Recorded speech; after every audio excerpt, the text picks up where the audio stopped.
Claire, tell us about DAKASHA, way back in 2005. Oh, it was incredible to be back here at Launceston. It was a real privilege for me to even get a ride in a Group 3 Launceston Cup back in 2005. Obviously, DAKASHA trained by Leon McDonald at the time.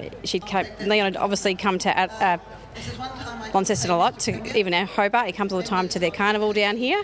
And she gave me a really good ride on the day. It was an incredible race though. Stephen Maskill fell off out of the barriers at the start, so it changed the sort of complexion of the race.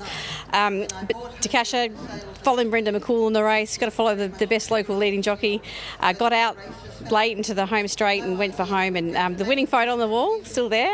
It has a riderless horse in the race, but it was one of the biggest thrills. And I feel like the opportunity for me to ride Launceston has always been that the Group 3 in the Cup was actually a bit of a launching for my career. I went on then and rode the Adelaide Cup in 2006, and it really established me as being able to compete at that top level. Yeah, absolutely. You went on to create so many firsts, not only in Australian racing, but for female jockeys in Australian racing. I think first to win an SA Jockeys Premiership, first to ride in the Melbourne Cup, first to ride 1,000 winners. Who were your inspirations? I know Bev Buckingham, Tasmanian or English, but most of her riding in Tasmania was an inspiration for you.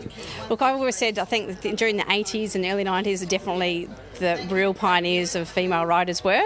I was lucky I started in 1995 and I rode with Michelle Payne's sisters. So I rode with like Marie Payne, who I think was outstanding, and Therese Payne, and had some really good mentors. Christine Poole still riding. But Bev Buckingham's interesting because when I actually rode my 1,000th career winner, that was a record for female riders, and obviously now it's been well and truly broken by Jamie Carrs, etc. of the world. But Bev actually rang me up and said congratulations, because she finished with 999. So it was really lovely of her, and what she did here in Tasmania and the mainland was really inspiring.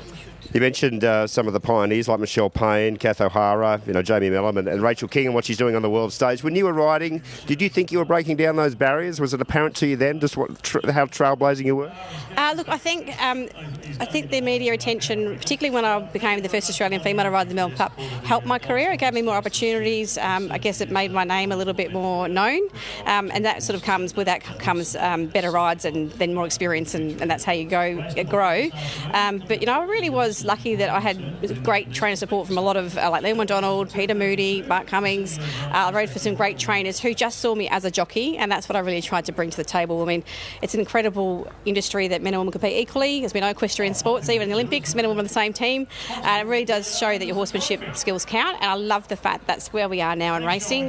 Like last year, there was 4 females in the Melbourne Cup, and no one noticed. And today, Launceston, we've got a couple of local female jockeys in the Launceston Cup, so I'll be cheering them home. You finished your riding career in 2018, but you haven't been lost to the racing industry. I know you're doing a lot of mentoring and public speaking. Tell us a bit about what you're up to these days.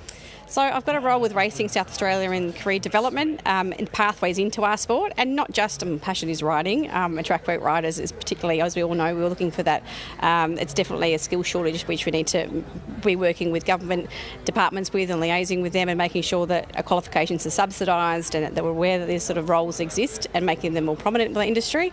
But not only just the riders and stable hands, roles now and showing pathways into what I'm doing perhaps now and a little bit more working for a PRA and working for some of my governing bodies and getting into being into working in clubs and other sort of admin roles that possibly people didn't know you could go into, and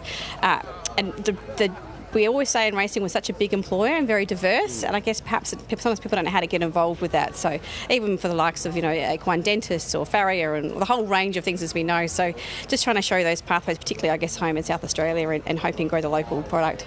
You know how to ride Launceston very well. Have you got a tip for us in the Cup, Claire? Well, I'm going to cheer for a local here. Obviously, the numbers 1, 2 and 3 are very short in the market. But I like number 10, Move for Lex, David Perez, local jockey, John Keys is the trainer. So, fingers crossed for them. And you've been a guest of the Tasmanian Turf Club. Have you enjoyed your time back in Tassie? Oh, thank you so much for Alison Archer, the chair of the committee, and Brent Crawford, a good friend of mine, emceed our wedding. So, I've been over here for the week, and the club's been such a great good to have me here, and couldn't be more proud of what Tas Racing are doing at the moment. I think they're really getting this carnival happening again. I mean, there's 10,000 here today, so it's been a great day. Great to see you again, Claire. Thank you.